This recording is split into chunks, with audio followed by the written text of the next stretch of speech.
of history's embrace. Captain's quarters sets the pace with Captain Mayhem at the helm. A voyage of knowledge, a story to round. Captain's quarters weekly delight, where history's treasures take flight. Led by Mayhem, Longwood, and Joe, they explore the past, row by row. Navigator Longwood charts the course, guiding listeners to knowledge. Very good, ladies and gentlemen. Welcome again to another episode of Captain's Quarters Podcast. We got a pretty exciting show tonight. I think we're going to have a lot of fun. So stay tuned and stay with us. Be aboard. So this is November 4th, and I just have to say it. May the 4th be with you. This is our 160th episode. Am I right, Davey? That's right. Good. All right. That's why I have a good navigator watching out for what I might say. And as always, ladies and gentlemen, our major sponsor as of this right now is the Pirate and Treasure Museum, St. Augustine Pirate and Treasure Museum. If you want a good tour, come down and see me on the weekends. I do tours on the weekends, educational tours for schools during the week, and you can learn all about pirates. You're going to learn even some more things about pirates tonight because our guest is fantastic in his line of work. I won't give out too much more of that. I see Zachary Harker is on board. And Zachary, I got to tell you, our guest is from Michigan also. So that'll be something for you. I see Nightingale just popped in. So let's see. Davey, how do we tell everybody about our show? Go to YouTube, ladies and gentlemen. Use that QR code, Captain's Quarters Podcast. After the show, it downloads automatically. And then you can watch any one of the 160 episodes. And I don't even know how many shorts are out there now. I know we've got a slew of them out there, shorts on this, that, and the other. So our YouTube channel with that QR code, go there, like us, follow us, and of course, subscribe to us. All three. It's a trifecta of duties that you must do to become a crew member of our cast. And there you have it. We always like to start off, not necessarily on a low point, but an honorable point. 8 Bells, sponsored by our friends, the Riker family of reenactors. They do British reenactment, they do Spanish reenactment, they do Renaissance fairs, and they do pirate. Probably colonial could be thrown in there too. But anyway, 8 Bells, sponsored by the family Rikers. Davey, how many do we have this week? 8. 8. All right, I think I can handle that. Let's hope I get through them without too many mistakes. Let's start with Paul Joseph Morrissey, an American film director known for his early association with Andy Warhol. His most famous films include Flesh, Trash, Heat, Flesh for Frankenstein, and Blood for Dracula, all starring Joe D'Alessandro, 1971's Woman in Revolt, and the 1980s New York trilogy 40 Deuce, Mixed Blood, and Spike of the Bensonhurst. He was 86 years old. I saw this one a couple of days ago and was pretty sad. Terry Ann Garr, known as Terry Garr, was an American actress known for her comedic roles in film and television. Garr was nominated for the Academy Award for Best Supporting Actress for her comedic role as an acting student in Sidney Pollack's romantic comedy Tootsie. She is also known for her roles in Francis Ford Coppola's thrillers, The Conversation, and drama One from the Heart.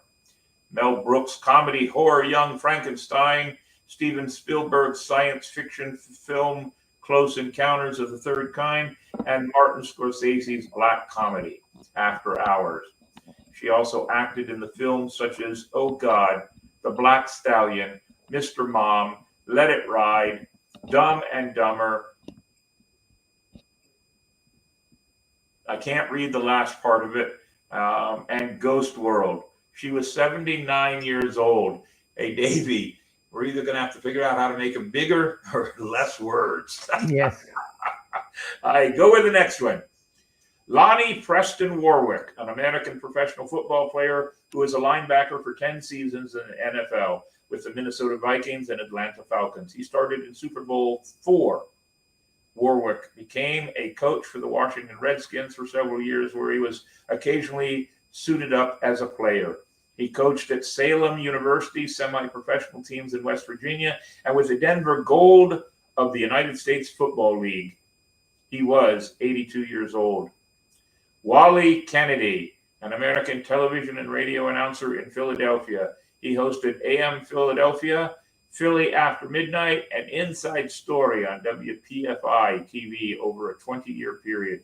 Kennedy was an anchor for KYW News Radio 1060 from 2006. He also was adjunct professor at Immaculata University following his selection by the board of directors.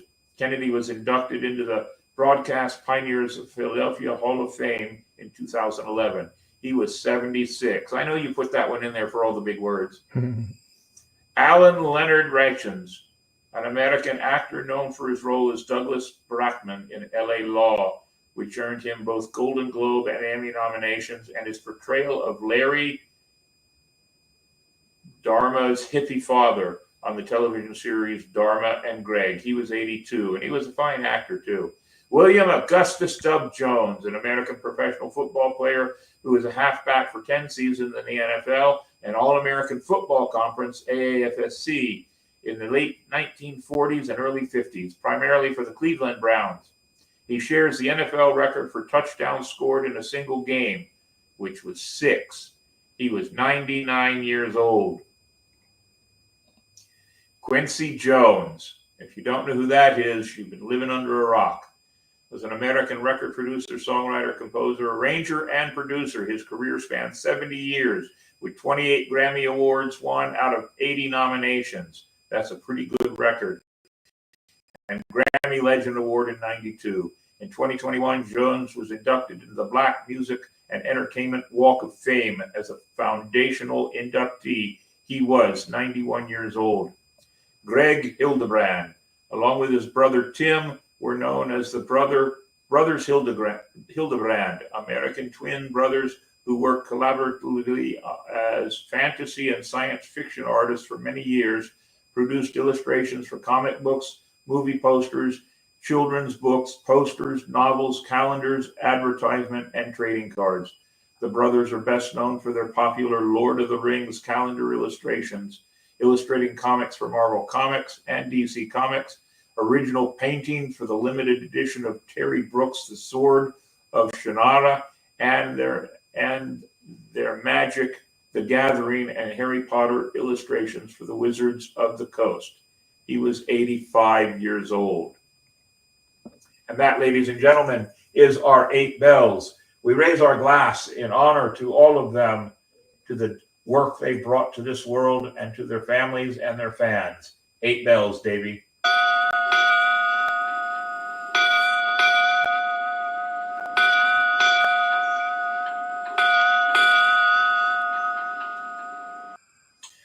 Very good. Is Mini Mayhem sitting in the wings? He is. Good, because it's time for Joke of the Week with Mini Mayhem, sponsored by Salt City Comics. Can we bring him on out? Ahoy, mates! Mini Mayhem here with Joke of the Week, sponsored by Salt City Comics. What do you use after changing a baby pirate's diaper? Think about it, and I'll give you the answer at the end of the show. Oh, this is going to be another one of those that you're going to laugh at, and the rest of us are going to groan. I don't know. Mandy's concentrating hard, I can tell. Yeah, I don't know. I might have an answer for that one too, but I'll wait. Ladies and gentlemen, we'll reveal the answer to Mini Mayhem's Joke of the Week at the very end of the show. It kind of forces you to have to stay around if you're curious. And of course, Spyglass Travel brings us Quote of the Week. Do we have a good quote this week? We do. Ladies and gentlemen, if you want if you want a good tour of St. Augustine, we'll call up my friends at Spyglass Travel. It's a walking tour, though. You're going to get a good cardio after it all, too. At least an hour of walking around the oldest city in the nation, Spyglass Travel. Go ahead, Davey. What's our quote? Courage is what it takes to stand up and speak. Courage is also what it takes to sit down and listen. I would have changed that to sit down and shut up. All right. And National Day of, ladies and gentlemen. I realized a mistake we've been making there, Davey. When I call up the website and look over it, and it says National Day of, and the first box says events and birthdays. And the last 2 weeks, I said this is National Event and Birthday Day Week. No, it's not. You click on that, and it gives you a whole bunch of different birthdays and events that are special for the day. What a knucklehead I am. But on top of that, we'll leave that alone because today, ladies and gentlemen, is National Job Action Day. On the first Monday in November, it redefines the opportunities in the career world. Celebrate by exploring your options. You don't have to be dissatisfied with your career to participate in Employment-Focused Day. Gainfully employed, looking or contemplating a career change. It's important to always be prepared and keep your options open. Inspecting the current job market can be a valuable tool, whether you're curious or not. And National Candy Day. How about that for right after Halloween, right? We celebrate Sweet Holiday National Candy Day. Candies have a long history of attracting us with their bright colors and delightful flavors. They also come in a variety of fun sizes and shapes. National Candy Day. And National Broadcast Traffic Professionals Day. National Broadcast Traffic Professionals Day honors those in radio and television traffic departments. Each year, the observance takes place on November 2nd, unless the day falls on a weekend. Then it's observed on the following Monday. So all about all those newscasters that give us the traffic in any of the cities we are in, they are quite important. There you go. And National Chicken Lady Day. I had to read this one over. National Chicken Lady Day on November 4th actually honors Dr. Marthina Tina Dupree. For 12 years, Dr. Dupree worked for the second largest chicken restaurant in the world as the Director of Community Relations and Training. She was widely known due to her work in the community, and during this time and through her work with the community, the people she helped, well, they referred to her as the Chicken Lady.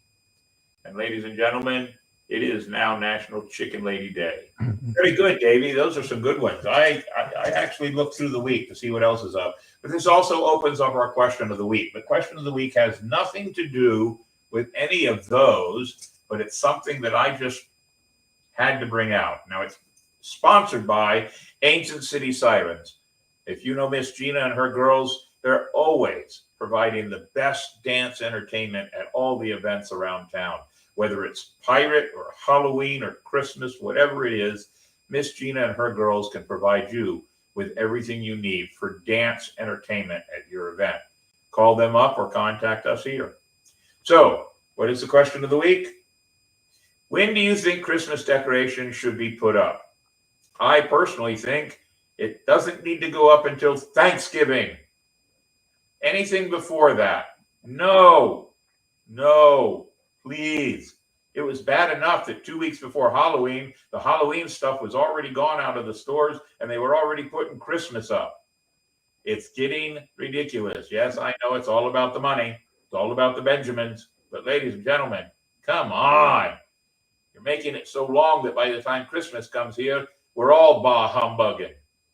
So let's see what you think for Christmas. And we'll go ahead and go back through there in just a few minutes and look at some of the answers. In fact, I will do it while we have our next segment, which is This Week in Nautical History, sponsored by our good friends, the Florida Water Tours people. I saw both their boats out on the water yesterday afternoon while I was standing around at the museum. So, ladies and gentlemen, you want a good tour of the city from the water? Florida Water Tours is where you need to go. Call them up. Tell them Captain Mayhem sent you. And we may be planning a couple of trips to watch the Night of Lights after Christmas. It's just too busy before. We'll see what happens.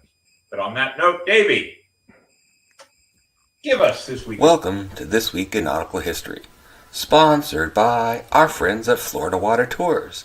Experience the Intercoastal Waterway at its finest, featuring picture-perfect attractions. We begin this week in nautical history in the year 1528. Shipwrecked Spanish conquistador Alvar Nunez Cabeza de Vasa becomes the first known European to set foot in Texas. 1620. After a month of delays off the English coast, and about 2 months at sea, the Mayflower spots land, Cape Cod. 1847, the passenger ship Stephen Whitney is wrecked in the thick fog off southern coast of Ireland, killing 92 of the 110 on board. The disaster results in the construction of the Fastnet Rock Lighthouse.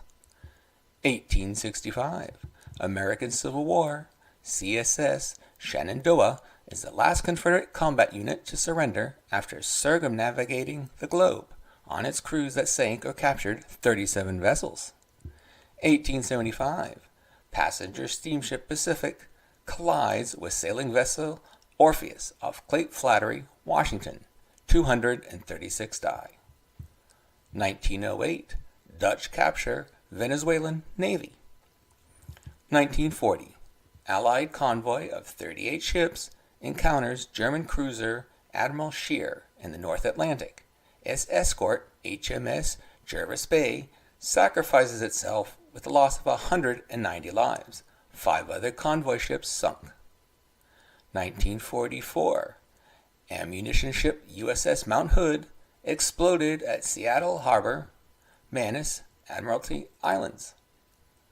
1987, iceberg, twice size of Rhode Island, sighted in Antarctic. And finally, in 2017, bodies of 27 migrant teenage girls recovered from the Mediterranean. Another 400 migrants rescued. And that was this week in nautical history. Very good, Davey. And I saw somebody made a comment in our comments, and while you were doing that, I went and did some looking real quick. Peanut the squirrel. A whole lot of outrage all over the country about Peanut the squirrel having been captured by the New York authorities and euthanized and put to sleep. They claim they had to do it to test the squirrel for rabies after it bit someone involved in the incident. And it bit a police officer. Now, I think we've gone far beyond having to kill the animals to test them for rabies. So to me, it feels like there might be a little something more to this story than meets the eye. Peanut was the mascot for a gentleman up in New York who had an animal sanctuary. And I'm going to do some more reading about it, but it seems that this story has a little bit more on it than I have time to read right now. So we will look into it and see what we can do, because just last night, my dog Max cornered a baby possum in our backyard. Not quite a baby, but not a full-grown one. And I went out there, and the poor guy was shaking and scared because Max is a very loud basset hound. But we came back inside and let him go on his merry way after I took a couple of pictures of him. Ladies and gentlemen, animals are very important to society, especially animals like possums. So we'll look into this one and we'll get back to you with it. All right. So let's see. Davey, we have a few community concerns. Mostly it's just real quick mentions. For example, Spooktacular that we just finished, ladies and gentlemen, last weekend. Not this past weekend, but the weekend before. We finished and everything's been accounted for. And the event in a 8-hour time span in over 3 nights made just almost $2,300. So pretty good. And the money goes to charity. Our 2 charities are Alia's Acres, a no-kill animal zone. Now you know why we're concerned about Peanut the squirrel, and Inc., investing in kids.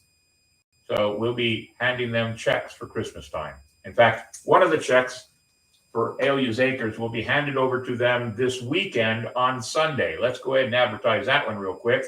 As many of you know, several of us were in a movie, Time Will Tell. There is a premiere of Time Will Tell this weekend at a local theater, Epic Movie Theater, on Sunday at 2 p.m. Doors open at 1:30. It has sold out. All the money raised at this premiere will also be going to Alia's Acres.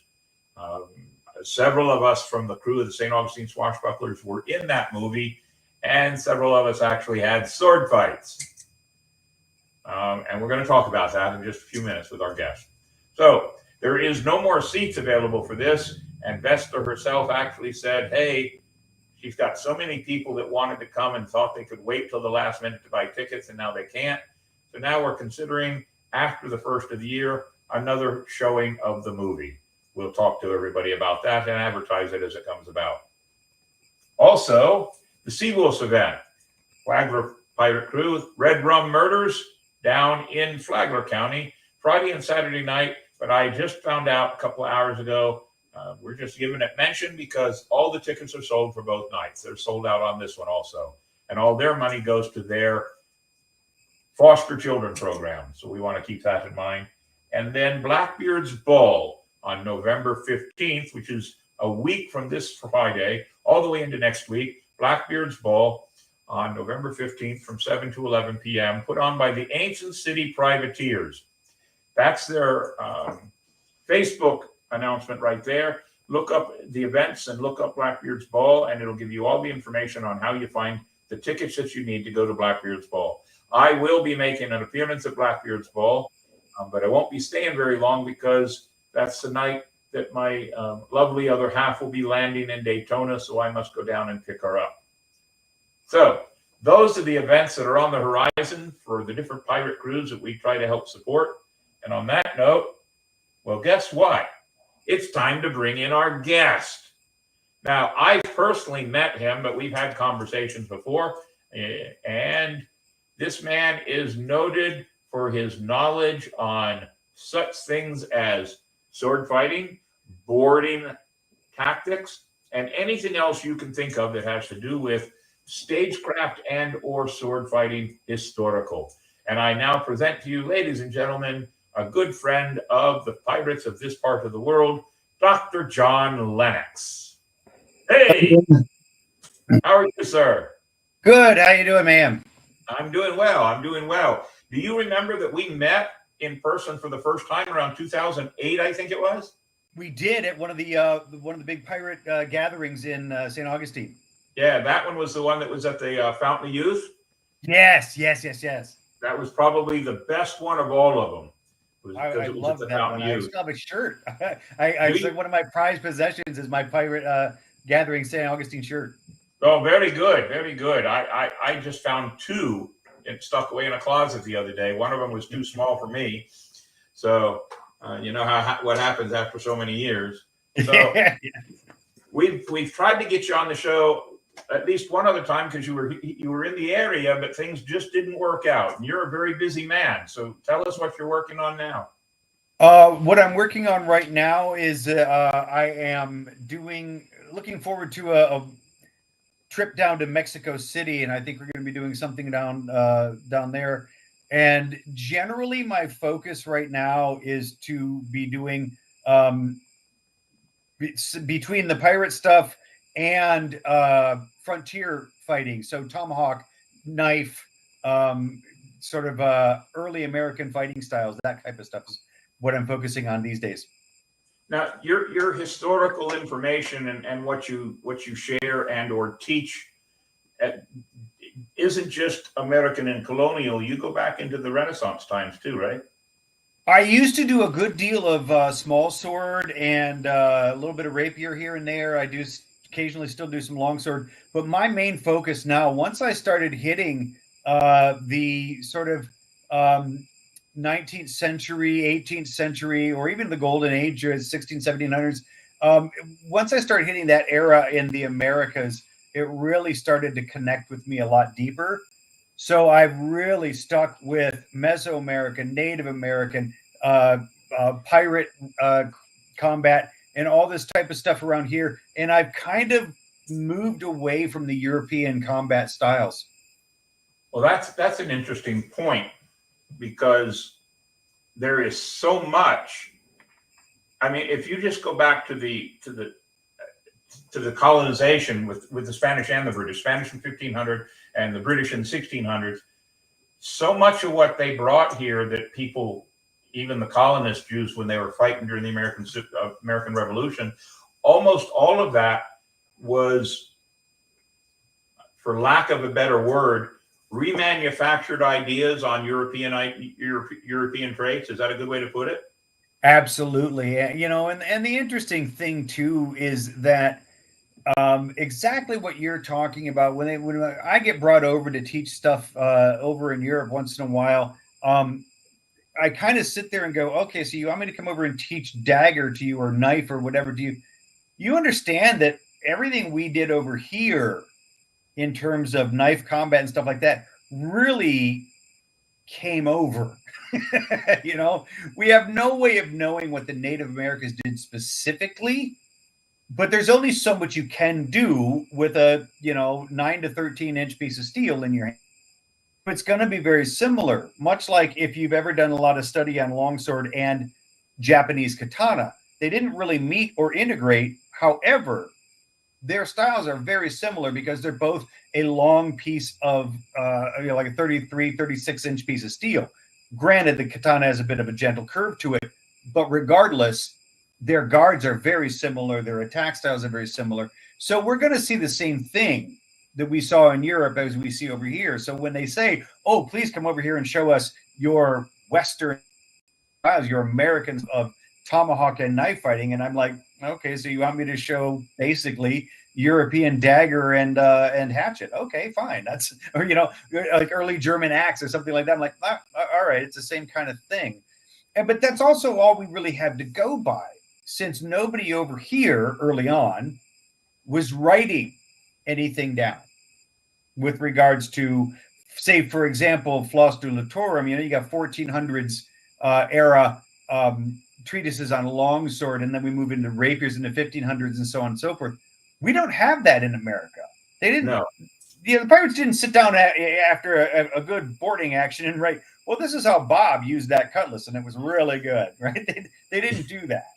So we're looking at older systems, European systems, to give us the basis on how they would have used these weapons over here. Well, let's just take something that's fairly, you would hope, is fairly well known by almost anybody, and that is, and it doesn't have anything to do with swords or sabers or blades, but it's fighting techniques in general. The French and the British and even the Germans, when they came over here for the American Revolution, they stood in big groups out in the open. And the colonists realized that fighting like the Indians from behind the trees and behind the rocks was a much better way to fight. And yeah. It's probably, it's those kind of things that the colonists, if we go to that period right now, the colonists, they learned a lot from the Indians.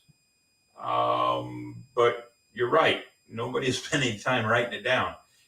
That's 100% accurate, Mayhem, in the fact that everything that we see in the Mesoamerican and Native American styles of combat is clear that they learned a lot of their combat systems and styles and whatever from watching animals fight and sort of following along in that tactic and those tactics.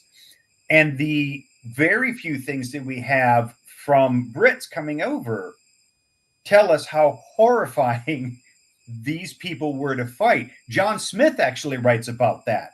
The tomahawks, things like the way that these natives use it, it was horrifying. The Spaniards were terrified of the Aztecs and the Mayans with their macuitos and their obsidian lined spears and swords.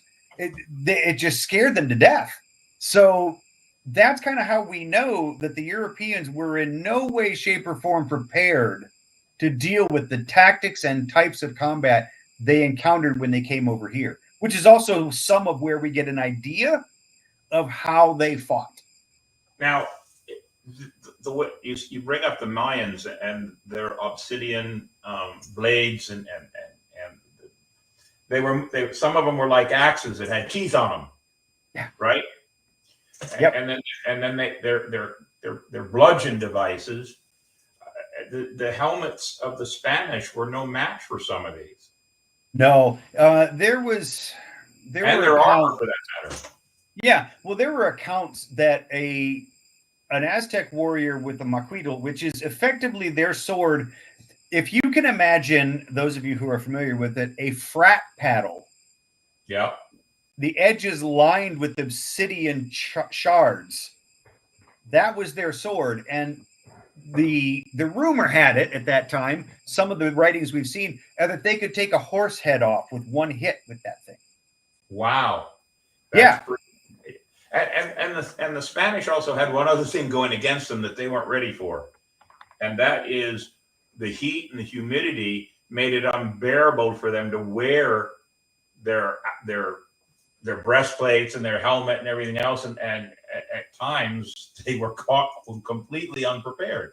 Exactly, and to be honest, all the cannonry that they were able to wheel across land would get mired up in a lot of the soft earth there. They couldn't use a lot of what they brought with them to try to subdue it. Now, granted, as we all know, they still won, but what we saw in a lot of the writings was that these people were in awe and in fear of these natives. Well, and even our own people, the English, were in fear of the Native Americans. Yeah, it's really something. Now, with some of your teachings, and you've written, I'm going to get this wrong, so you can correct me. You've written 6 books more. I've written, I believe it's like 5 off the top of my head right now. Have you? And I'm asking this so you can answer to everybody that's listening up to the show. Have you been brought in on television shows and movies as a advisor for certain things? I've been spoken to a couple of times from a couple of different shows that used to be on, but I never kind of made that cut. And maybe it was because that I wasn't showboaty enough or whatever. But I mean, I was just I was much more dry and historical based, as it were.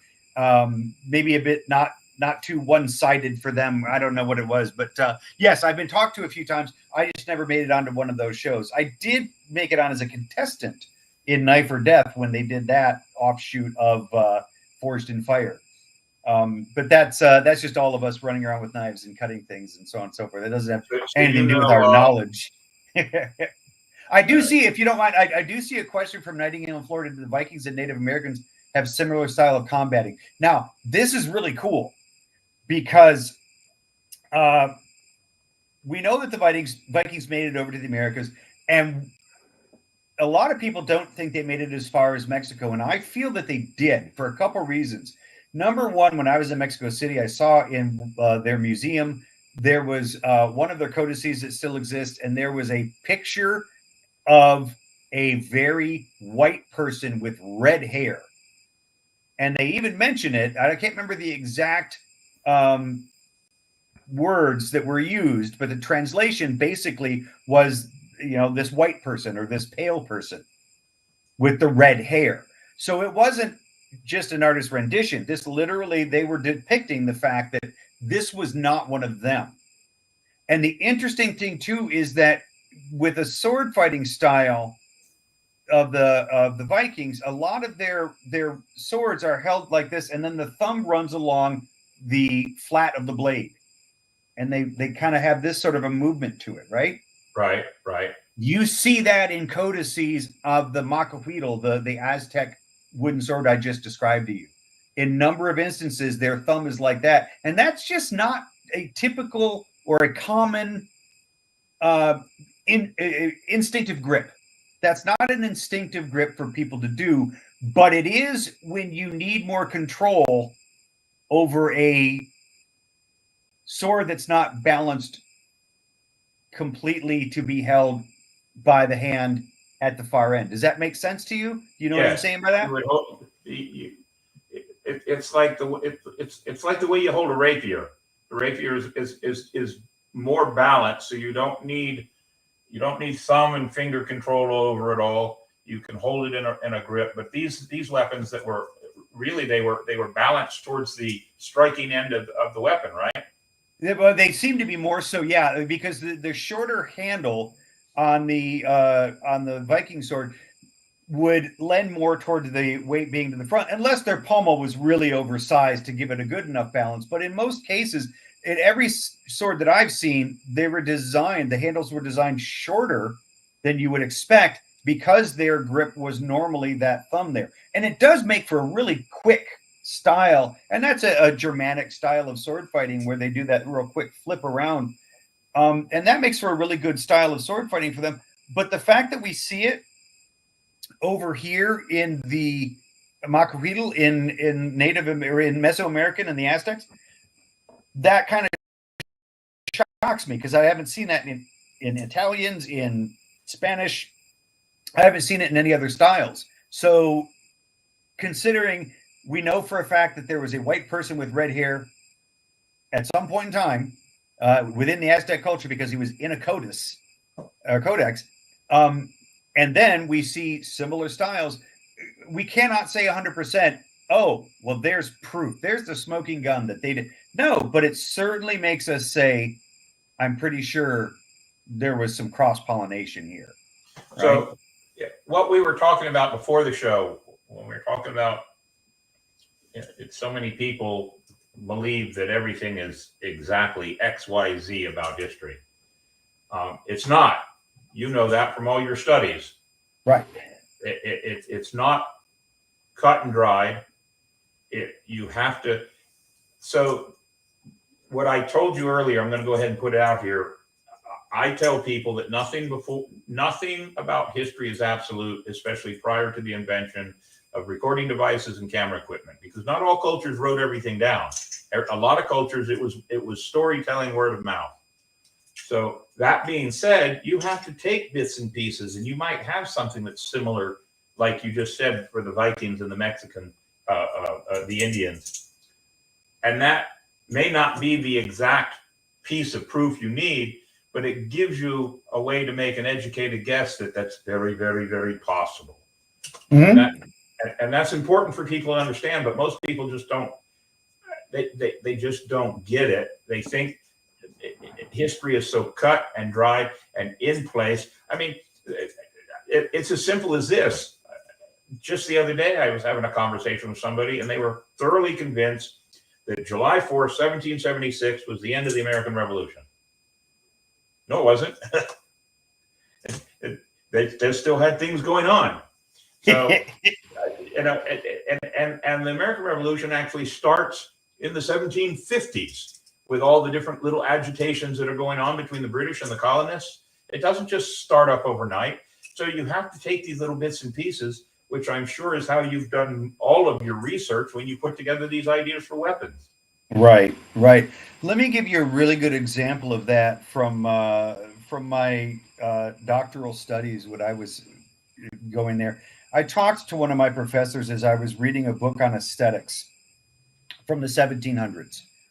And the writer said, well, it is accepted, is universally accepted that these aesthetic principles of art are, and they went on to describe specific principles of art that were universally accepted. And I said, this doesn't make any sense to me at all. I don't see where he's coming from. And my professor looked at me and he said, you need to look at this through a British lens of the 18th century. Women were not important enough to count at this point, nor did anyone in Africa, nor anyone who was not a white landowner in Britain. Now, his universally accepted aesthetics and art makes sense. And I went, woo, you are 100% right. Yeah. So the writer is exceedingly important when we're talking about post pictures and video like you're talking about. The writer is exceedingly important because we need to understand that if there's no pictures or videos, I mean, I think it's a fun thing that people say now. It's like pics or it didn't count, right? That's the same thing. Back then, even if you wrote it, you can't say it counts unless you can actually back it up with something else, because that person's perspective may be skewed. Everybody always says the victors write the history. Well, that's what we're talking about. True, and I always argue that the victors write the history, and here's the example I use, because during some of my tours in the museum, when we talk about the pirates and the British and in the golden age of piracy, I'll have somebody say, well, all this history is because it was written by the winners. And I said, not necessarily. Let me give you a perfect example. What happened in the American Revolution? Who were the two adversaries? United States and British. They get that. I said, who won? Well, what would soon become the United States. Who lost? The British. Well, aren't the British still writing their history? It's all a matter of perspective. Right. Really. And then the British and the Americans become allies in the early 1800s, and then we've been that way ever since. So it's always perspective, and the writers are important, as you say. But then I tell everybody, when you're studying history, and maybe you'll agree, and if you don't agree, that's okay too. I firmly believe that when you're studying all of this and it's all written, you have to use a bit of common sense and a bit of the understanding of human nature and blend those two things into your studies, and then some of it makes sense. Or some of it, you will look at it and go, that's not true at all. Right. What we did is we took what few things were written out there. There were some things on how to fight with the cutlass, for example, that were written for the British Navy. But they were written by, I guess what we would call, the pirates call it, landlubbers. They were written by fencing masters who were on land. Okay. And they didn't understand. They might have been on ships to travel to America or whatnot, or here and there, but they didn't really understand what that kind of close quarters combat. And so what we did was we spent time on tall ships. We spent time fighting in close quarters with these weapons, full speed, so that we knew and we could understand, all right, this is what it would have been at least remotely like. Now, what we didn't obviously simulate was the gunfire, the smoke, the blood, the slippery decks, all that kind of stuff. We obviously didn't, bring that into bay, but we were at least utilizing the proper weapons of the proper length. And then when we were able to do it on board ships, we had the rigging now in our way. So we knew as we were doing this, what an actual person at that time would have had to face and deal with in that situation. Being on a number of tall ships, what we would often do is lay out certain areas in a salle or wherever we're fighting in our training studio, so that we go like, you can't go past this or you're off the ship, because we needed that confine. Because it's great to have 50 feet to fight on either side of you, but you don't have that on a ship. You well know that. You guys know what tall ships are like. You've got to put 10 feet either side of you. No, absolutely. So answer this question then. Is it true that besides the cutlass, in many cases, a belaying pin was much more appreciated as a weapon because they were readily available all the time? Is that true? Belaying pins would have been used just like anything else that they needed to use in the moment. Quite often in a battle scenario, you'll grab whatever you've got handy. And belaying pins are very, very utilitarian in that regard. But this is also why tomahawks were used regularly, because they're single-handed. They're quick. They're small enough to be maneuvered well. You can even maneuver a tomahawk below decks, where I'm short. I'm like 5'7", and in most small tall ships I've been on, when I go under below decks, I'm still kind of crouching. So you're not going to be swinging a cutlass like this below decks like you see on Master and Commander. That's not going to happen. What you're going to do is you're going to be ducked down a little bit, so you're going to need something like a tomahawk and a big knife, and that's what you're going to use most likely below decks, because you've already shot your pistol as you went over deck. Yeah, and then once you've shot your pistol, you either throw it to the deck or it becomes just another bludgeon device, right? Right. Now, William Pringle Green in 1812 said, no, stop throwing your pistols aside. Stop shooting with your right hand and throwing it away. Jump over and wait till you land and shoot with your left. You'll be just as accurate doing that as you will shooting with your right as you jump. I said, okay, that makes sense. And he says, once you shoot, turn it around and now turn it into a parrying weapon. So now the butt, if you think about it, you've spun it around and you're holding on the butt of it now, and the barrel's running down your arm. Now you've got a parrying weapon here, and you're going to use your cutlass or your axe or whatever you've got in your other hand. And that was his tactic. That was his sort of new approach to boarding actions. he said he could teach an entire ship in 3 days. That's an interesting approach. I hadn't heard that one or seen that one. So by using your left hand, which is your non-predominant hand, then your non-predominant hand becomes your projector while your main hand becomes your fighter. Exactly. Well, Exactly. that's an interesting concept. Very cool. And his book is on PDF. It's readily available online, so you could just William Pringle Green. I think it's 1812, if I recall correctly. You can find that online in PDF, and it's readily available. There's not a whole lot. I mean, it's a full book on shipboard life and stuff, and there's only a section of it that is about boarding actions. But it's interesting to read. It's really cool. He's in our book. We I'm do going to step off screen a minute, but I can still hear and you can still talk. I want to show you something because it's sitting on my wall over here. Excellent. But yes, we sourced him in our book by Sword and Tomahawk.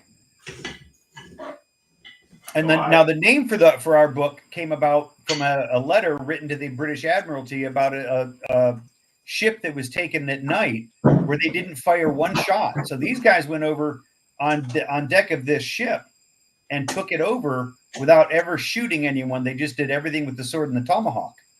So we know for a fact that these guys carried smaller axes with them. Well, I have a couple of really good boarding axes right here. But in actuality, I do have two. I have these. Excellent. Yeah, those are nice ones.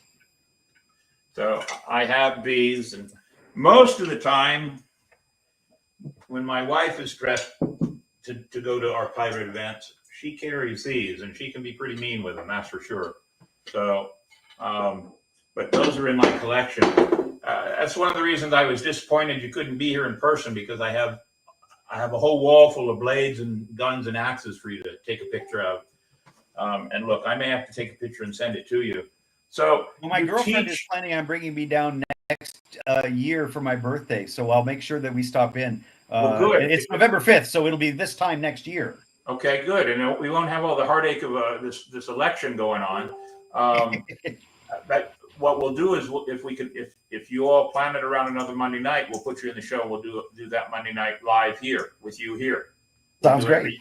We'll do a reboot of this show a year from now. That'd be really great. Okay.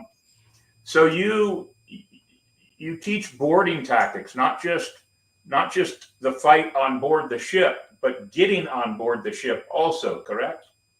Well, to the extent that we can. I mean, it's hard to do that without actually having two ships. But we did study in the process of learning how to do a boarding action. You obviously had to study all of the written accounts as to how they would get over in the first place. There was a whole lot of issues. I mean, obviously, the throwing over of the grappling irons and pulling the ship over, that's a common aspect. But a lot of ships had sort of like boarding sails, where they basically, it's a big, huge sheet that comes up along the side of it on an angle. So when you come over to my ship, you've got to jump onto that big net that's got cloth underneath it. So you've got to climb all the way, probably about half the way up my where my rigging is, and then climb down. And the whole time you're doing that, I can see you against the sunlight as a shadow on that fabric, that canvas, and I could just sit there with my pikes and do this kind of a thing to you to keep you from getting over onto my ship. Now, I'm sure not every ship had that, but that was common enough for them to put in a lot of their writings about a boarding action. That was one of the tactics they would use to stop the enemy from coming over. Now, but most of them would use their Marines and their gunners to just rife the deck and try to get rid of everybody on deck beforehand. Get them to go down below decks. And this is where swivel guns and blunderbusses came in handy then. 100%, yes. Yeah, and you, for the Navy, you'd have your Marines there who would be up there shooting as well. So a little more sharpshooters with their muskets. But the fact of the matter is that oddly enough, yes, they would try to shoot and get the people to go below deck, which they did that to the French a lot. But they didn't necessarily do that so they could go over and go down below decks to fight them. Nobody wanted to fight below decks. No. What they did is they went over and they used their boarding axes to chop through the deck and then drop stink pots and stuff down there. So they would have to come up and they could pick them off one at a time as they're coming up. Wow. See, there's a whole lot that people don't truly understand about. Now, the pirates, because most of the pirates were in some way, shape, or form prior or ex-Navy, in many cases, they had a mix of knowledge for their boarding tactics and were usually pretty successful on boarding ships. But most of the ships they were boarding were merchant supply or cargo ships. They weren't really boarding military ships. Right. They tended to stay away from those if they could. Right.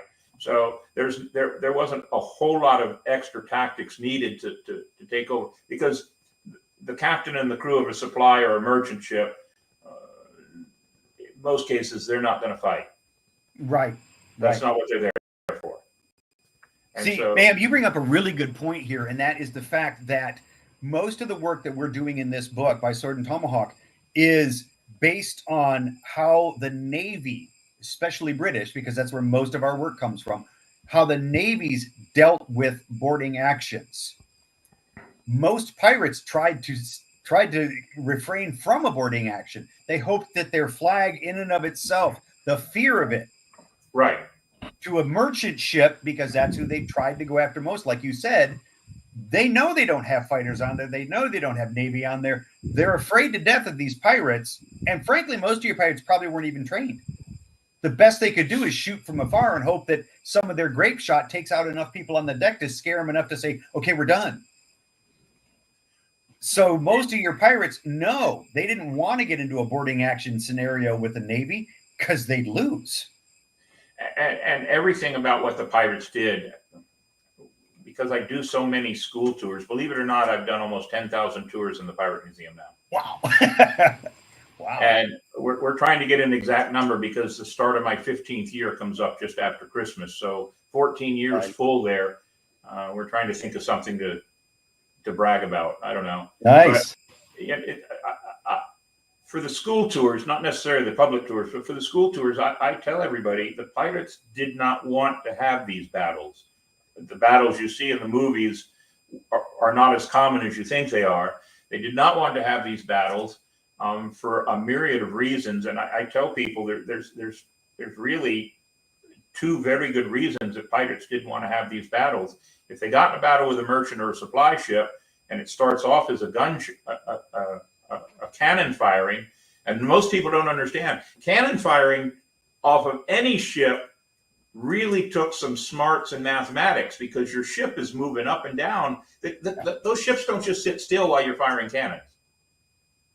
So the outcome of a battle between pirates and a merchant ship is either one, they get off a lucky shot and they sink the merchant ship. What do they get out of it? Not absolutely nothing, right?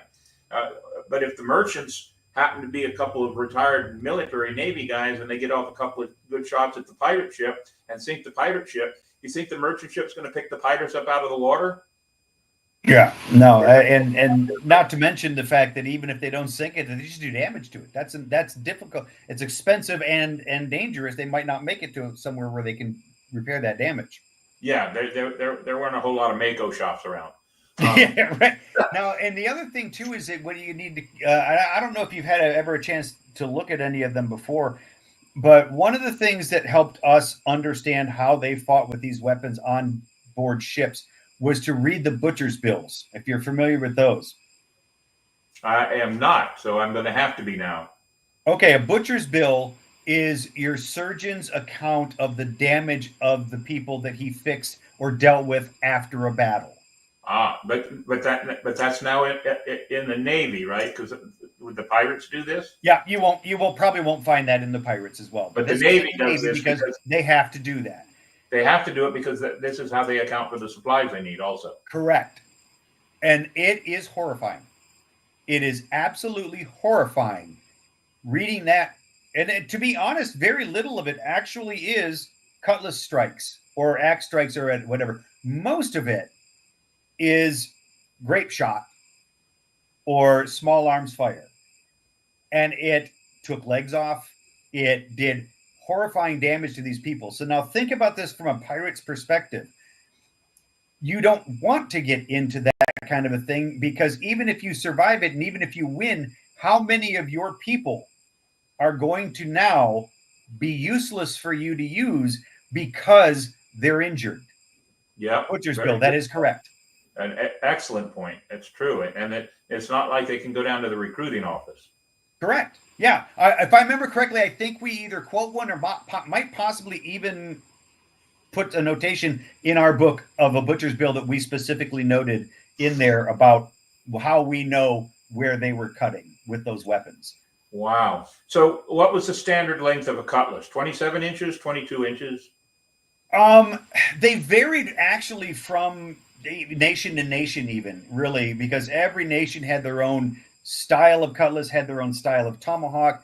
But in general, you're looking at probably between 25 to 30 is a pretty decent range for that weapon. And did the standard cutlass have the big giant bell handle?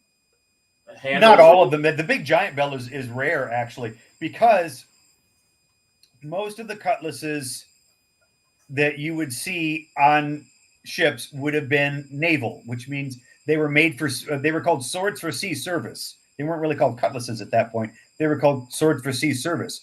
And those were very simple. I know you've seen them before, a circle with another circle, and then they bend it. Yes. Yep.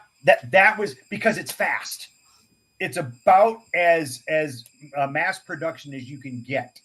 And so they cranked them out like that for navies, and you started seeing them appear in people and the merchant ships would purchase them if they could get a hold of them to have just in case. Then you start seeing them in pirate ships who would take them from other ships and so on and so forth.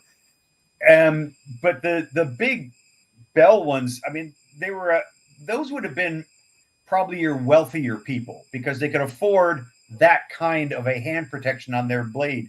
Most of them were very simple. And everything that the pirates had anyway was all probably 85 to 90% of it was all stolen. Yeah, a good chunk of it, yes. So yeah.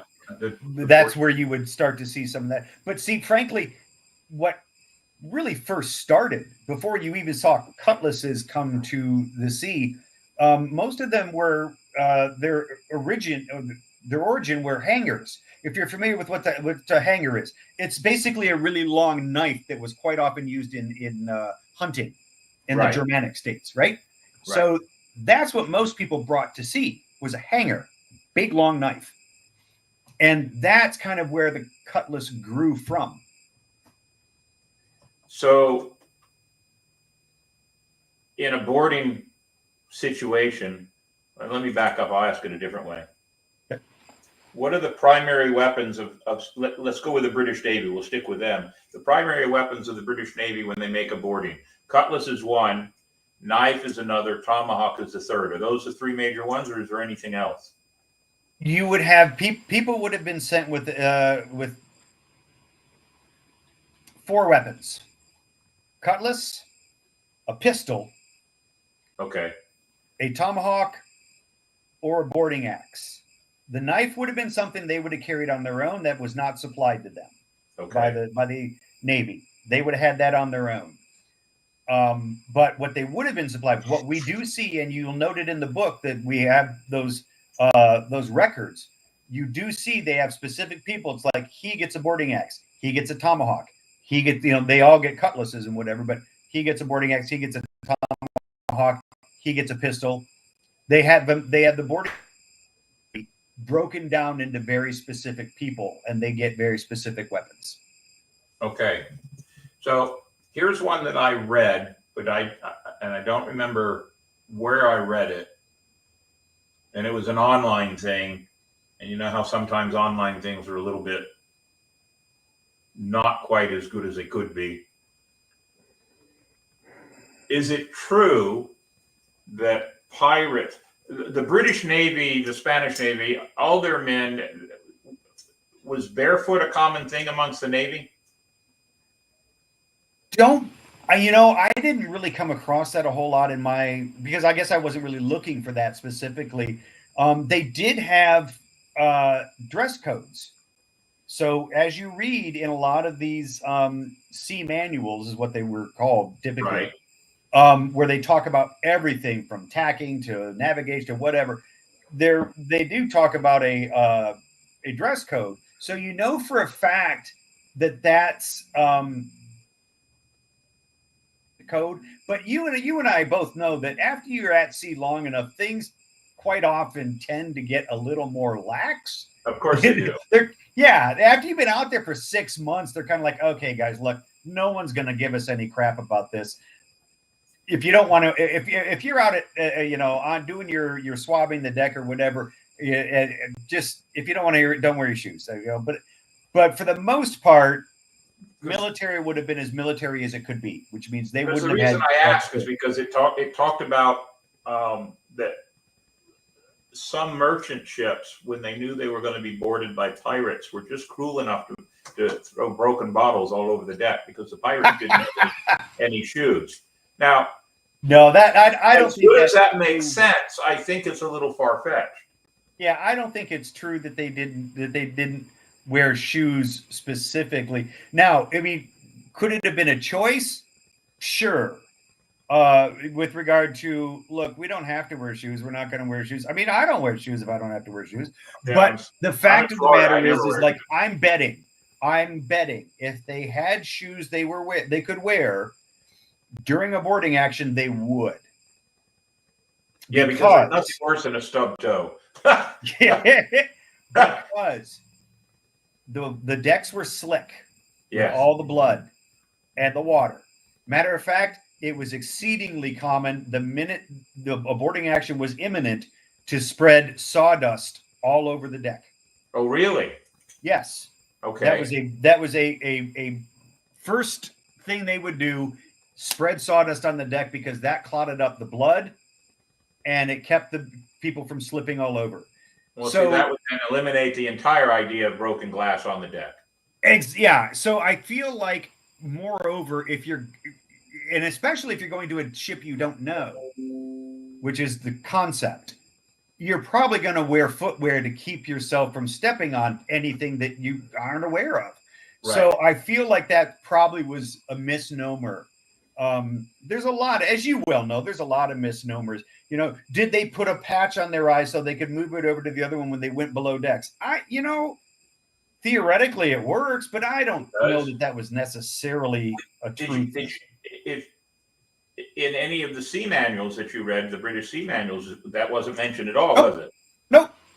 So I can't imagine that only the pirates thought of this. Yeah, no. No. I mean, it might have been one of those. And in your studies with all the wars and the boarding axes and everything else, like we were talking about earlier, you adapt with what you have, you adapt with what you have to do. And I've never seen anything about the eye patches being that way either.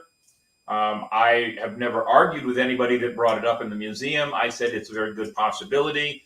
It makes sense. It works. But I think it was something that was probably done on the spur of the moment kind of a thing, and it might have branched off to a few other pirates and a few other people, but there's nothing that tells me that it was an absolute. Well, like another misnomer that you hear also, I don't know if you've ever heard it, but I certainly did, was that pirates pierce their ear because there's a nerve there that is connected to nausea. So the acupuncture to keep themselves from getting seasick. And I'm like, well, what I'm to understand, it seems far more, I guess, realistic in my view, is that earring typically was about to pay for their funeral when they died or anything along that kind of line. Yeah, that's the standard. That's the standard believable answer. The pierced ear, vaguely acupuncture, so to speak. I've had pierced ears for years. I have been seasick before. Yeah, we've all had our pierced ears in our or still do, and it's like, no, I still got sick, right? So I kind of feel like that's not the case, but yeah, I'm not going to tell you when they're 100% wrong because I don't have anything in writing saying that that's not the case. Well, it goes back to what we were talking about before the show, and then we brought up again. Like we know that not everything's absolute, and it might make sense. This is one of those things where, like, pardon me, like the glass on the deck. My gut always told me that might not be true because some of the crew on the ship that's being boarded may be barefooted too. So that kind of just throws that out. Yeah. But my gut feeling was, which is my common sense feeling, was that just wasn't true. You telling me about the sawdust on the deck now, that actually then really enhances my gut feeling that glass on the deck to prevent anybody coming on board was true. Now I completely do not believe it.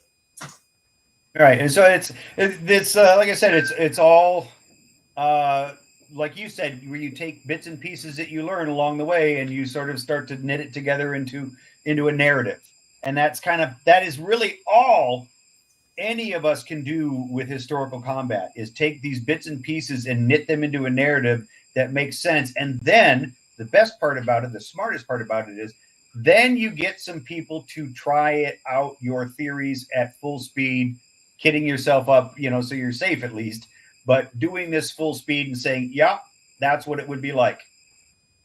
And as we talked about earlier, which was not on the show, pre-show, as we talked about earlier, martial arts movies, sword fight movies, Western 1880s bar fight movies, no fight lasted 10, 20, 30. I watched a martial arts movie that the last 35 minutes of the movie, this guy was kicking 9 bad guys' butts. And common sense would tell you after the first 2, he'd be too tired to go after the other 7. Yeah. But most fights lasted what? Less than 2 minutes? Every tactic you will find in this book will last about 3 moves. 3 moves. 3 moves. So that's roughly 3 seconds. Yep. Wow. The attack comes in, the counter happens, and counterattack happens. That's over. If it's not over, you're in trouble because now you're playing with this guy and someone else is going to get you from behind or the side or the other, it's these have to be done instantly. That's the concept of these. And every style of combat tries to teach you that exact concept. You should be done in 1 to 2 hits. That's it. It's over. Well,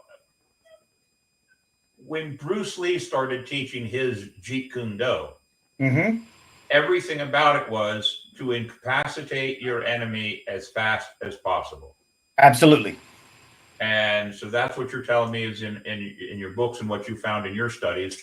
Every battle is to incapacitate your opponent, your enemy, your adversary as quick as possible, because the longer it goes, the better chances you're going to lose.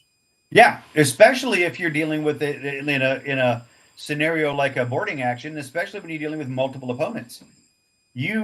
When I teach multiple opponents, whether it's on ship or in a back alley, I teach my students 1 hit, 1 kill. This is it. They're either unconscious or down on the ground in 1 attack move because you don't have the luxury of continuing with them before their buddy gets to you, or worse, you move on to their buddy and he comes up behind you afterwards because he wasn't down. Right. Absolutely. Yeah.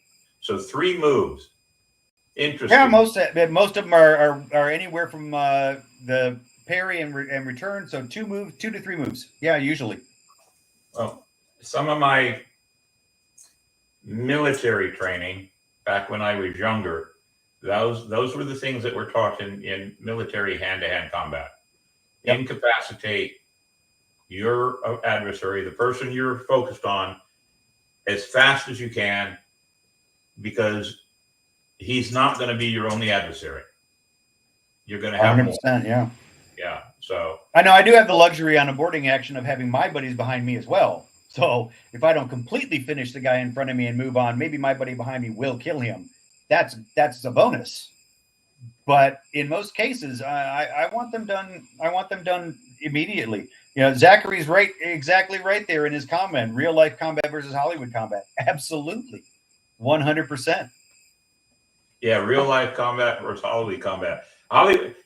See, it's something else that I've shared with people.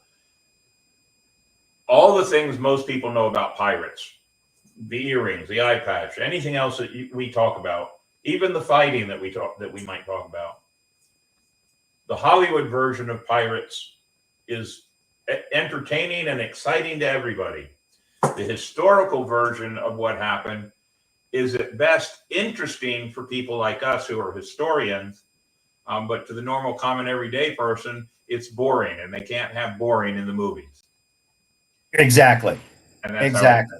I mean, that's it. I mean, so here's a question for you, because when you set up these demonstrations so you can test your theories, and you go full force, do you first go through slow moves just so everybody knows, and then just pick up speed each time? They aren't choreographed per se. No. What we do is we slowly do the movements so that we know the mechanics of it. If that makes sense. I know exactly you're going to cut here, I'm going to do this, and then my response is that, right? And then we don't pick up speed slowly. We're like, okay, that's how that one works. I think that's how that one works. So let's try it. And then we put on the mask and the jacket and the gear up, because we're not going to kill each other. And now we're getting older, so now. So do you wear gloves and padded jackets and things like that? Well, we were younger, we were stupid. We didn't do that. We just kind of, let's do it, right? Yeah. But put a mask on. That's about as much as we do. We'd still take the steel hits on the arms or whatever. But now we're a bit more cautious. But what we would do in that regard is, like, I am actually going to. This is what I feel is the best move. Like, I did this when I was doing small sword, naval small sword, like your officers who would carry that. How would you fight with a small sword on deck, covered with people, when they're rushing at you with an axe or a cutlass? Because that technique of small sword fighting makes no sense on a ship. So I had to sit here and play again and again and again into what could you possibly do with this weapon on a ship that would make it surpass a cutlass, right? And so I would kind of play with it, and I'd do my thing, and I'd be like, okay, you're going to come at me this way. I'm going to do this kind of a move, and it should cover me and hit you at the same time without you being able to knock my sword out of the way before it lands. And my partner, one of the writers of the book, was like, okay. Steve Huff would say, okay, I'll do it. And he would come at me. We would do it slow. I'd go like, yep, boom, that's where I'm going to hit. He'd say, got it, I got it. And then we would go full speed, full tilt. And I'd make it or I wouldn't. I'd get my head cut in, or I would hit, or I'd stick him in the chest with the sword. And then we'd know. And then we would, okay, that worked that time. Let's do this 20 more times. If this works the majority of the time, it's a valid technique. Right. If that was a fluke one time and I keep losing every other time, then there's probably something not really to it. So can you see what Zachary wrote there? Actually enjoyed a 1 versus 2 sparring matches. Made me work faster. 100%. Yes. Yeah. You need to. I think you probably found, Zachary, what I have in the past never as well, is everything around you outside that world of those those two people seems to disappear at that point. Right. And you just sort of, your whole world is those two people, and everything they do all of a sudden almost augments. You're almost hypersensitive to what they are physically doing at that moment, because now that you are overwhelmed, you have to be oversensitive of what's going on around you. So, and Nightingale in Florida, same thing. sparring for a minute is exhausting. It is. Mentally. It is. I keep telling students too now, I'm just kind of like, well, I'm old now, so I've got to put you down in one hit. I can't go toe to toe with you 20-year-olds. No, you've got to go down now, right? And that's the same thing for them. We did a movie. Many of my crew got involved in a movie with a friend of ours. It was her fourth short movie. In fact, that's what our movie premiere is coming up this weekend. It's done and it's ready to go to the public. And it was about witches and a witch that goes back in time and meets a pirate captain. Not a far stretch. But at one point in time, in the pirate portion of this movie, many of my crew are upset because I have a woman on board, and so there's a mutiny ensues. We spent, I'm pretty sure, 3 to 4 hours of back and forth, back and forth, back and forth, back and forth.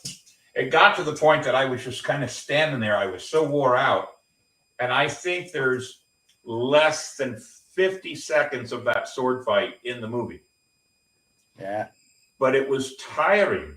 It was extremely tiring. We had 8 sword fighters, four mutineers, and only 6 of us had swords. The other 2 had bludgeoning devices. We didn't even bring axes on board for the scene. And believe it or not, what we ended up using was bucket handled, almost like fencing swords, rapiers, just because it was easier to use and made it just simpler in the long run. Did we use cutlasses? No. If anybody's going to say anything, it's a fantasy movie. I don't care. But it was tough to stand there and keep sword fighting for 3 hours so they could edit it all down to about 50 seconds to a minute. Yeah. So I know damn good and well that fights back then didn't last very long at all. Yeah. So brings me another question then. When we were younger, we would do things a little bit more haphazardly, so to speak. Put your hands up. You got all your fingers? Yep. Let's see. Any injuries or any good stories of injuries you have to share? Oh, I've had my share of bruises and whatnot, and but I have not gotten any fractures or anything from this. I've gotten them from other things in the past, but not from sword fighting or whatnot. And you know, to be honest, we feel like in our studies, we kind of feel like, yes, the British Admiralty had a set system of training their people, as haphazard as it kind of was. It wasn't that great. It wasn't terribly regimented, but at least it was something. We don't see that as far as the pirates are concerned, where they trained each. But then again, I feel like the pirates that survived a boarding action figured that what they were doing worked. Right. And they may have showed their buddy or the kid below them that they are sort of taken under their wing.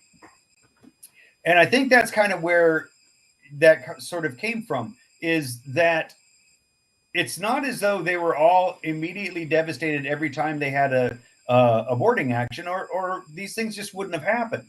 You'd see half a dozen of them, and then word would get out and be like, don't ever board a ship. Nobody, you know, and we wouldn't be where we're at the moment. So clearly people figured out how to do this effectively. And the way at that point, unless you had proper training in manners that had been tried and true, which they didn't, the way that they figured out how to board successfully was trial and error. Absolutely. And that means the ones that survived, the older dudes, were the ones that taught the younger dudes, because they've lived through them and could show them. To that end, we know for a fact that there were instances that people were told, just don't board, right? I read a letter from the British Admiralty going out to all of its commanders. They were told very point blank, do not board the Dutch. Just sink them. You can board all the French you want, but don't board the Dutch. Well, and as far as from the pirate point of view, and I don't know what the numbers are, so I'm going to just take a wild hazardous guess. I would think that 60% of the pirates were prior, in some way, shape, or form, military guys. A lot of them were, and especially And a lot of even a larger number too, but I err on the side of caution here. But I think 60% of them were prior. I mean, a lot of them were privateers. Yeah. And but they didn't have to adhere to the things that the British Admiralty told them they had to do. So and you're right, in a fight, whatever works is what. And in order to have grown older and wiser, we had to have been dumb and stupid. Right.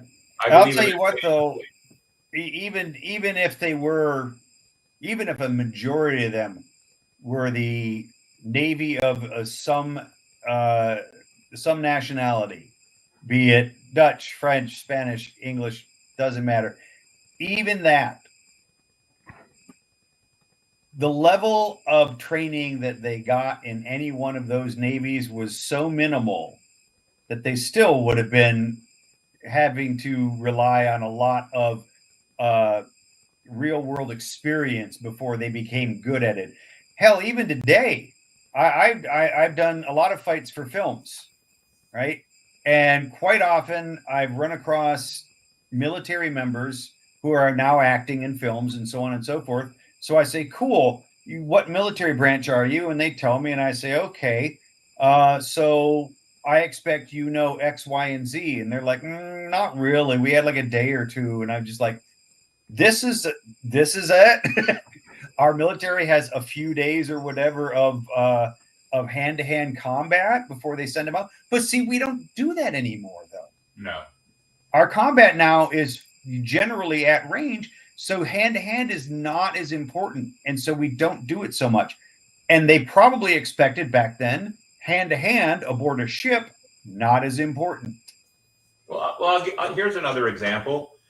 So my last 6 years in Las Vegas, when I was having problems getting jobs as an entertainer, because of my background, I was able to secure a job in the security business in Las Vegas. And every one of the casinos has their own security force and their miniature police forces.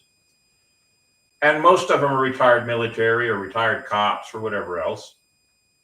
But the casino company I work for, they sent a good portion of us to a school in which we were to learn takedown methods and handcuff methods during a takedown.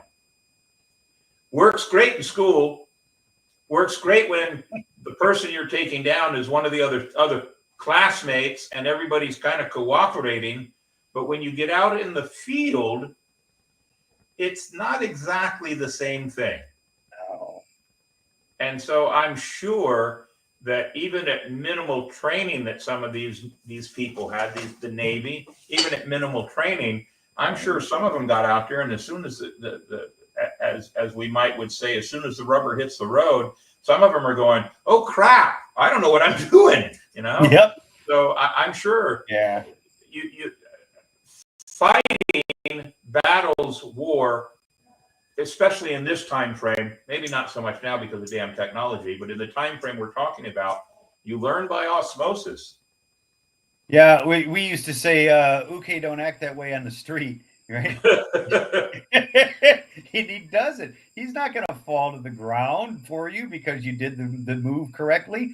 He's going to do whatever he can do to get out of it. Now, that's going to change everything up.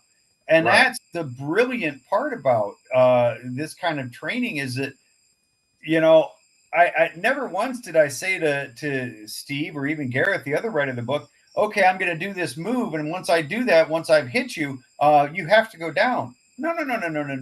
The point was we would go for a debilitating or kill shot.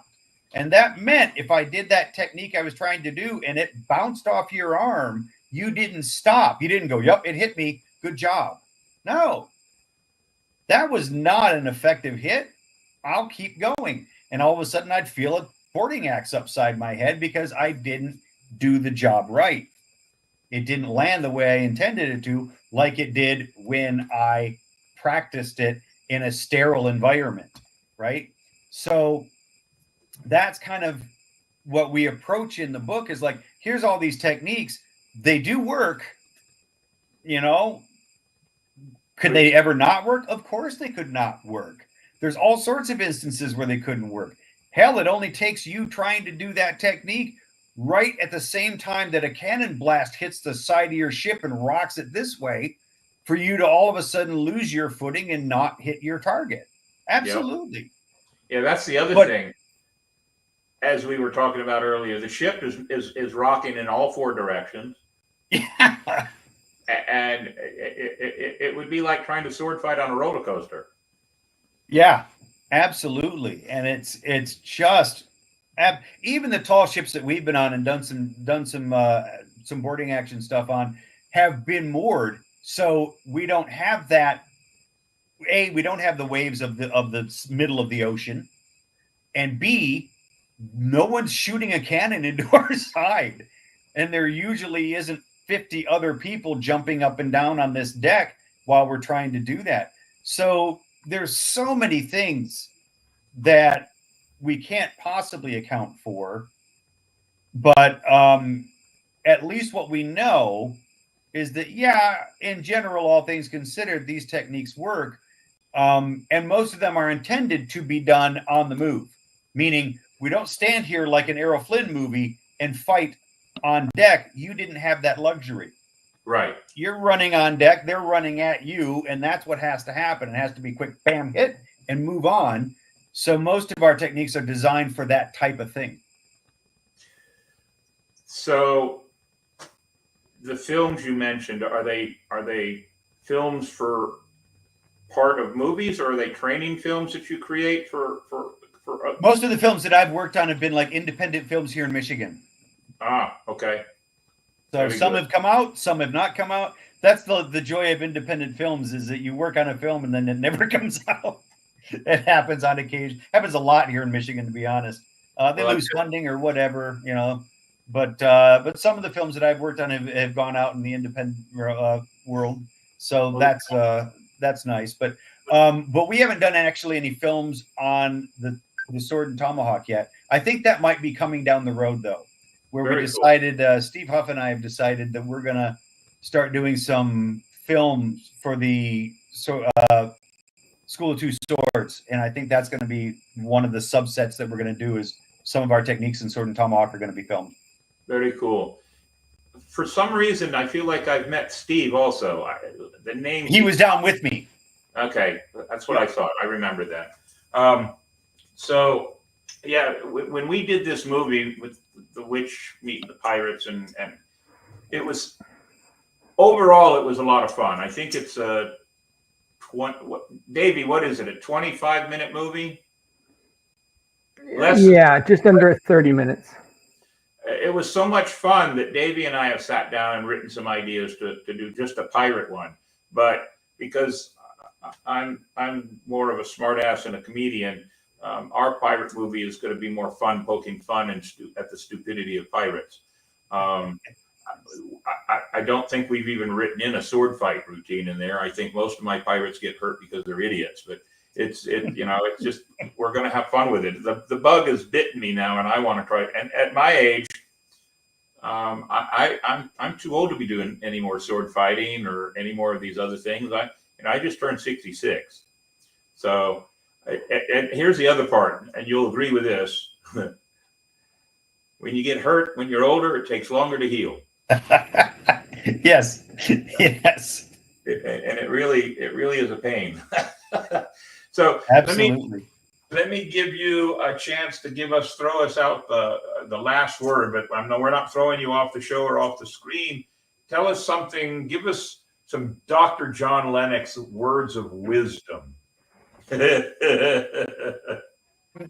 Okay, so here's my suggestion for anybody who really wants to learn pirate combat, things like that, and wants to get the book to start delving into it. There is a good deal of historical information in there to begin with that sort of sets up the world, and then we go into the tactics. We are talking about, Steve and I are talking about doing a supplementary of this, of adding some new weaponry like the pike and so on and so forth. But I know it's going to sound like another shameless plug, but it is it is what it is. My suggestion to you is to buy my book that is Combat Theory, because that book actually tells you. Yep, it's one up in the corner there, and that really cool orange sun on it. Yeah. That book teaches you how to fight. Period.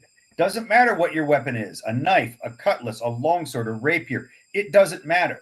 That is the basic tenets and principles of all melee combat. And once you get that down in your head, doing any kind of weapon is 10 times easier. So I would suggest starting there, understanding the concepts found in there, and then applying those to the techniques you find in Sword and Tomahawk. Since the museum's been open for now almost 14 years, have you made any attempt to try to sell your books in our gift shop? No, but I would be happy to ship some down to you. I'd be happy to open the door and do something about that. Because Excellent. I think it would be, since we started the museum, I think when we first opened the museum, we might have had less than 10 books.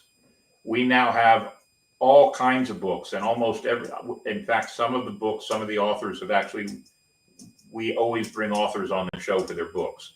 I think we were down there in, I think it was June, somewhere in that, I think that neighborhood, and I saw the bookshelf you've got there, and it's impressive. It is. So yeah, if we'll talk about it, send me an email or a message. Let's see what we can do and get some books down here. I definitely want to get a couple of years for my collection. I collect all the books from every author I ever talked to, and I collect the books, and I have a nice library now. I'm going to have to get another bookcase, but it's not that I get a chance to read them all. But it does give me a chance to have reference so that when people ask questions, I have something I can go, well, you know what? Because some people ask questions in the Pirate Museum, and if I don't have an answer, I won't give it. I will tell people I don't know. Good. Yeah. I learned that lesson too. I will not make something up.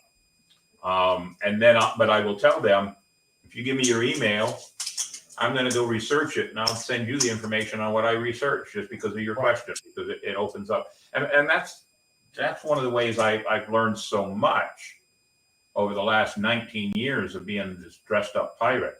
When we met in 2008, I'd only been doing that for about a year. And now we're 18 years down the road. And there's a plethora of information out there. And it's really interesting. I think it's interesting what they had to do and how they had to do it. And the weapons they had to do. The entire thing is interesting. So we're working on a new website for this, for the podcast. And on that website, we're hoping to have some kind of a section where we put linkage to any of the people that have been on our show, so that the people can go and see their books or their website or whatever else. So Excellent. It probably won't happen before the first of the year, because I also do, besides Pirate at this time of the year, starting the week before Thanksgiving, I do the very, very special guide. And I have, from the 22nd of November to the 24th of December, I do not have a day off. So wow. Now Ransom Mayhem is my brother over in Panama City, and he wants to know if your book. Yes, Ransom.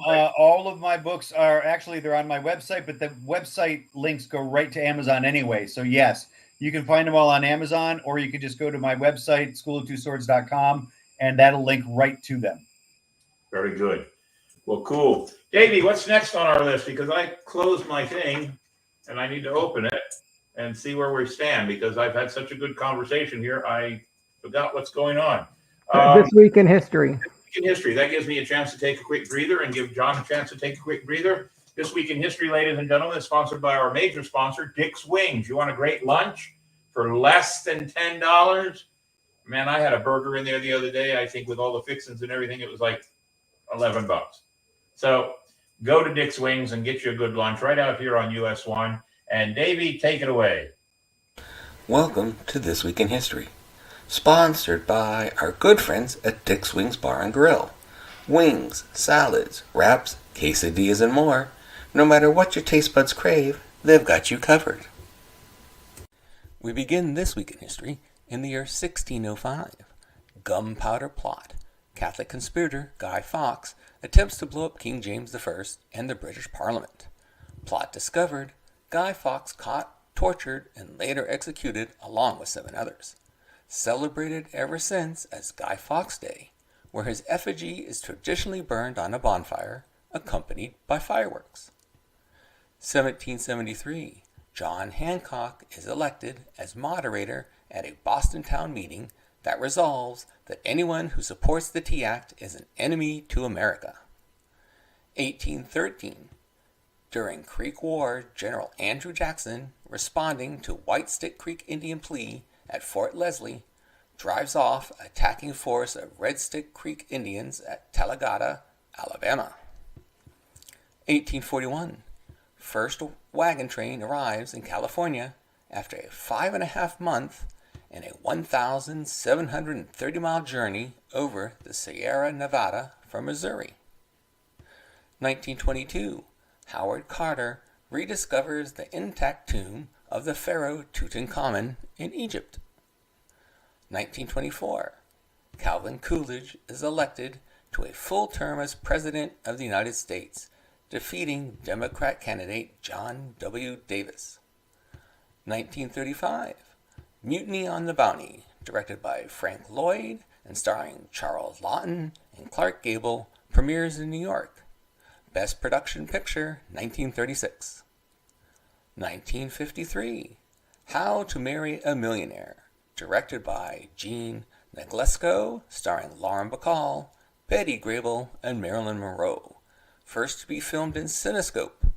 Release delayed to allow The Robe to debut the format. 1967.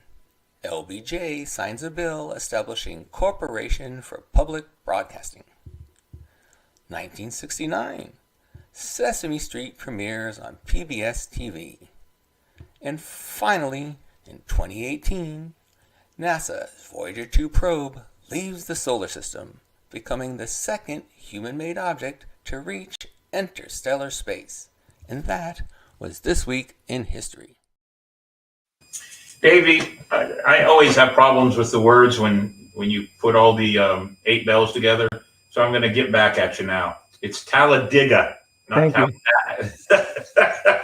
Alabama. And I'm sure the race car drivers would appreciate the great pronunciation. You know what don't quote me, but I believe that creek incident that it talked about in your history there is where the term "God willing" and the creek don't rise comes from. Oh, really? Well, there's Yes. an interesting point. Very good. So here's another point that I didn't see in there. Believe it or not, this day in 1980, Ronald Reagan becomes president. Oh, Yeah. wow. Yeah, I was there. That's why I remember. I was on the security detail for all the celebrities that came in for the inauguration. Wow, nice. It was a lot of fun. So many of you know that I like to write, and I've been writing for a magazine lately. And in fact, one of my pieces on St. Augustine history was published in a British magazine a couple of months back. So I enjoy writing because it just gives me something to do and gives me a way to express myself. So every week I try to come up with something. So I have from the captain's desk this week a small piece that I hope that you will enjoy. And on that note, I need to turn on my light so I can see what I'm actually reading here. So, the holidays are upon us. Yep, that's a phrase. Believe it or not, it's kind of a famous phrase. It's used by a lot of people. A phrase that refers to the busy time of year when people prepare to spend time with family and friends. The holidays are a time to celebrate values that bring people together, such as generosity, gratitude, and togetherness. The phrase typically refers to the period from Thanksgiving to New Year's Eve, and that's a very busy time. It's probably why we had the question of the week: when do you think we need to put up Christmas decorations? According to studies and surveys, this holiday season is widely considered to be the most stressful time of year. Factors like financial pressures, family gatherings, travel, preparing large meals to satisfy everyone, house guests, and increased expectations are contributing factors to high stress levels during the holidays. The holiday season can also be the cause of feelings of loneliness, depression, and anxiety. For many individuals, especially if they are experiencing grief or loss of a loved one that may have happened in the past in the same time frame or time period. And one final thing to add. Tomorrow, November 5th, Election Day. Tomorrow has the potential for many unknown issues and expectations. This past year has been because of a great divide in this country, more stress. I personally will 100% disagree with anyone that blames one side over the other on all of this rhetoric. The issues of negativity and hate have reached epic proportions, especially over the last 11 months. So I make a proposal. We must all make a conscious decision that no matter the outcome of the election tomorrow, we must all agree that the process, although may be in question, is the system we have, and in order for it to work, we must respect it and tell ourselves voting is how we make change. And if our side doesn't win, we then must prepare to vote the next time and vote out the bad and bring in the good. Might I also suggest that gloating is always in poor taste. It'll be done. I already have some people in my circles I know will gloat. That's bad sportsmanship. I am sure there will be some that will do this gloating, but remember, those that gloat are the very same people that if they didn't get their way, they would be the ones that would whine, bitch, and moan. Those kind of people do not help. Also, remember what I said last week in my captain's desk? If you didn't vote, you truly do not have the privilege to complain. It's that simple. So remember, the holidays are upon us. Reach out, speak out, spread the joy of the season, and relax. If finances are tough, which they are and will be for many, make a decision among your friends and family to give homemade gifts or food. Also remember to try to keep local money local. Shop the mom and pop shops as much as you can. Dinners can become more potluck. Make everybody bring something and still even stay traditional that way. And for God's sake, after tomorrow, let's give political conversations a rest. Make an effort to share our lives and stories with the children and give them memories that they can hand down. And one last thing. We live in a free country. If someone wants to say Merry Christmas, Happy Kwanzaa, or Happy Holidays, don't get all riled up. It's a free country. I believe the end results really are the spirit of the season upon us and not how we label it. And that's from the captain's desk. All right. Upon that note, joke of the week needs to be referred. Oh, wait, guests on deck. Guests. Do we have a guest on deck poster? Yes, we do. Whoa. Yay, Mandy. Mandy. Yeah, see what we got.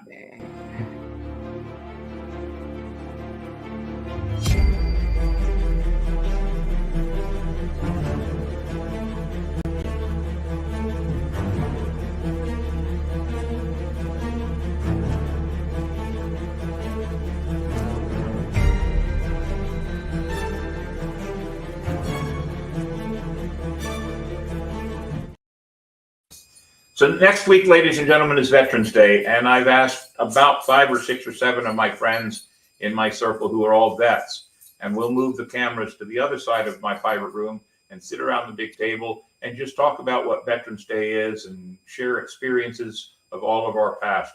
I think with the 6 or 7 guys that I've invited to come out, we have over 100 years of military experience to talk about. So it'll be quite interesting.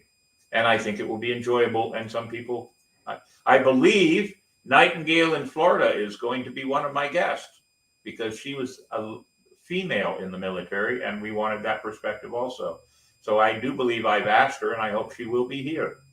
On that note, ladies and gentlemen, we always like to have the joke of the week, and I'm sure it's going to be a groaner. So John, if you want to cover your eyes and your ears, I understand. But let me mayhem out. Let's see what goes on. Go ahead. Okay, it's time for the answer to the joke of the week. What do you use after changing a baby pirate's diaper? The answer is gunpowder.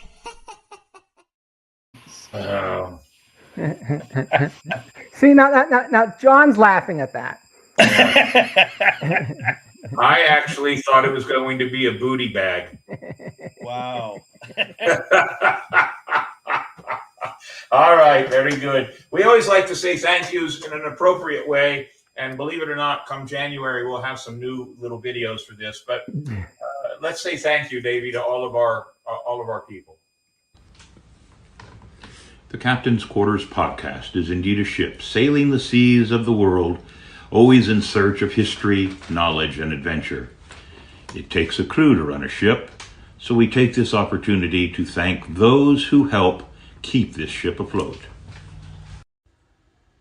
The casting crew: Captain William Mayhem, Navigator Davy Longwood, Gunner Hellfire Henley, Cartographer Mandy Joe, the Powder Monkey, and Juan Cam.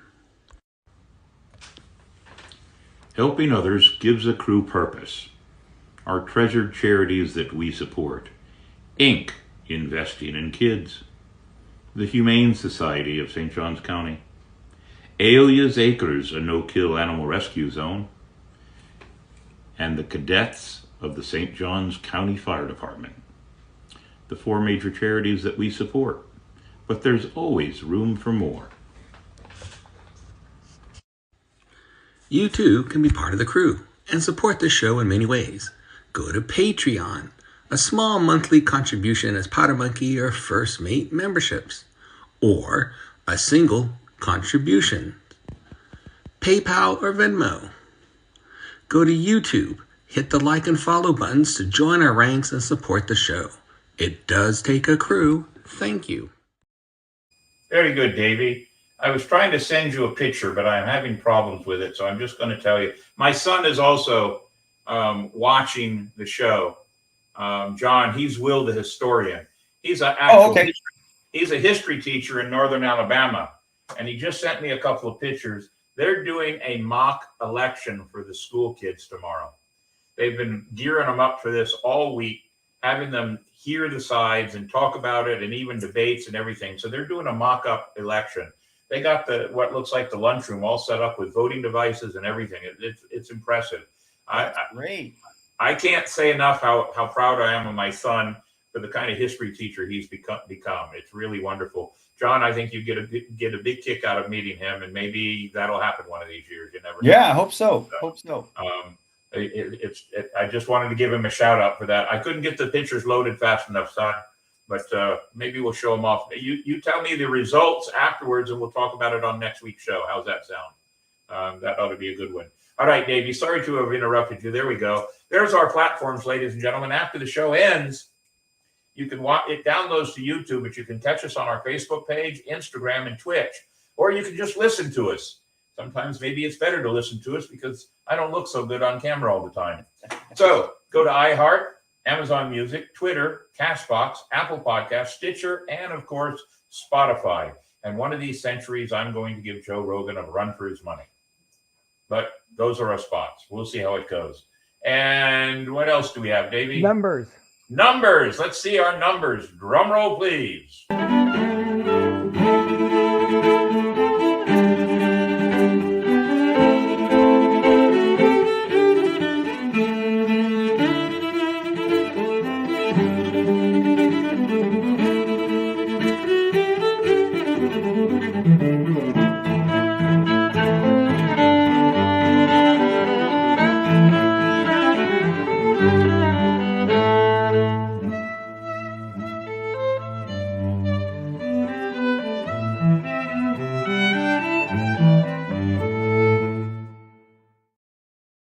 Very good, Davey. We got some good, strong numbers. We can improve them though. And in 2025, we're going to make some ideas and see what we can do to really get the numbers out there. But what makes our numbers good, this show will probably do really well because there'll be people that'll pop on just to see John Lennox talking about history of boarding and weaponry. So that's always a good thing. And what is next, Davey? I'm looking at my schedule. There it is. We've done our numbers. We've put our email across the screen. We've talked to everybody. And John, I'd like to thank you very much. This is a point where I tell you it was an honor to have you on the show. And it was a lot of fun to talk to you. I hope that we can have more conversations. It was wonderful. I really appreciate it. And it was great to meet all of you. Thank you. I had a great time. All right, very good. Let's talk about getting your books down here. We have a pirate festival the 1st and 2nd of February. I know you probably can't come down here for that, but if it happens to work out that way, we have a section in the pirate festival that we call Authors Row. And anybody that's written books, they get a free space in this area. We build it all so that the authors have to share the tables and everything, but so they get to present their books, and I do it for the authors for free. We just ask them to give a couple of books up that we use as raffle items down the road for our charity. Okay, yeah, let me take a look at my schedule and whatnot and see if that's a feasibility. That sounds like a lot of fun. It is the 1st and 2nd of February. It costs you nothing. Just, if you got some signage, that's great. And somewhere along our new website, I'll have a list of all the authors. I think I actually have between 9 and 12 authors this year. Excellent. It started off with about 2 or 3. Do you know Adam Morrow? He's written 2 pirate history books on pirates. I know. I haven't met him, but yeah. You know of him though. Yep. So he's been one that's come every year. And he does quite well. But we have some others. We have another author. She's written a book called Wicked St. Augustine, and it's all about the history of the rum running and the gambling and the prostitution. It's a very interesting book. So she's there too. Even though the Pirate Festival is a family thing, we have to have a few things for the adults, right? Right. So right. there you have it. That's February 1 and 2, by the way, Saturday and Sunday. On that note, I think we've reached the end of our show. And as always, when we have a good guest, we look at this. We've done almost 2 hours. Look at that. Where does the time fly? Well, John, it was a pleasure to have you. Davey, take her away. Thank you, everyone. Podcast. Part of the crew. Always. We can't have done it without you. Thank you all very, very much. We'll see you next week. Time of history's embrace.